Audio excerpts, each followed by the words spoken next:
Iowa City. There was one thing Toren Young wanted more than the early week praise of his coach for a job well done in practice. He wanted the football. The chance came on Saturday, when the future proved to be now for the redshirt freshman and the rest of the Iowa football team as it pounded out a 31-14 victory over North Texas to move into Big Ten play with a 3-0 record. After minor injuries sent starting running back Akrum Wadley and second-team James Butler to the sidelines, Young and true freshman Ivory Kelly-Martin both had plenty of opportunities to put their abilities on display as the Hawkeyes wore down the mean green with 3 lengthy second-half scoring drives. Young ended up leading Iowa with 78 yards on 19 carries, 4 more yards than Kelly-Martin collected on 11 carries, including fourth-quarter touchdown runs of 2 and 6 yards that secured the victory.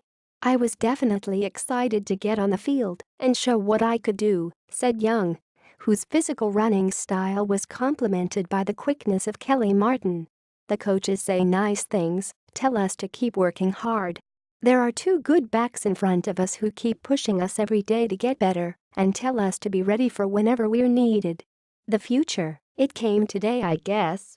The Hawkeyes punished the undersized North Texas defensive line by running the ball 59 times for 238 yards, an effort that started early but didn't pick up much steam until a second half that saw Iowa run for 167 of its yards and move the chains on 7 of its 9 third-down snaps. When you can't get off the field on third down, not only physically, but mentally it's going to wear you down, Mean Green coach Seth Littrell said.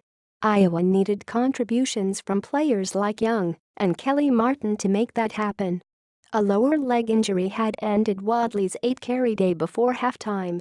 Butler ran 16 times for 74 yards before an elbow injury knocked him out of the game in the third quarter.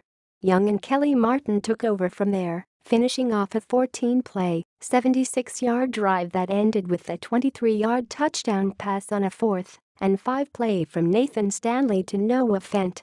The second touchdown pass of a 16 of 27 passing performance by Stanley erased a 14-10 halftime deficit and moved Iowa ahead to stay with 4 minutes, 24 seconds left in the third quarter. "At that point, I felt like we were running in quicksand and needed to get something going," Coach Kirk Ferentz said.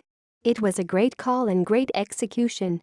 At that particular juncture, I felt like we either needed to dig in and do something or else we were going to keep screwing around. Iowa did something."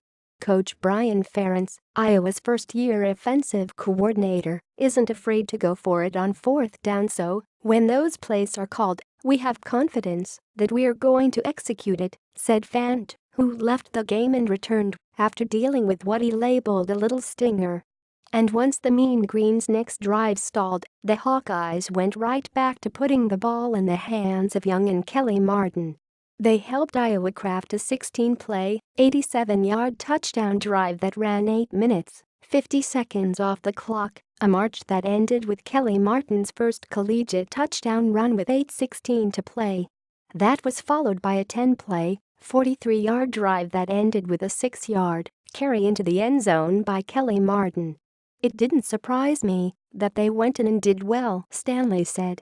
"They have prepared well in practice, so it didn't surprise me that they would come in and contribute the way they did.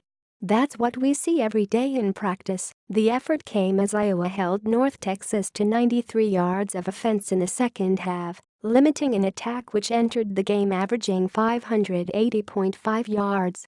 The majority came during an error in penalty-filled first half which saw Iowa have 2 touchdowns called back. The first came on a video review that negated a call on the field, determining that Nick Easley had fumbled the ball in the end zone on the first drive of the game. The second came when Wadley was flagged for unsportsmanlike conduct for high-stepping into the end zone during what would have been a 74-yard pass play. "Stuff we didn't need," Ferentz said. "I told Akrum he was better than that." North Texas seized the early opportunity, taking a 7-0 lead on a 41-yard run by Jeffrey Wilson at the 5:34 mark of the first quarter. Iowa overcame the penalty on Wadley, tying the game when T.J. Hawkinson scored on an 8-yard pass from Stanley in the final minute of the opening quarter. Josh Jackson blocked and Manny Rugamba recovered a botched 40-yard field goal try by the Mean Green, 1-2, nearly 6 minutes into the second quarter, and Iowa answered with 42-yard Miguel Ricino's field goal on the ensuing possession.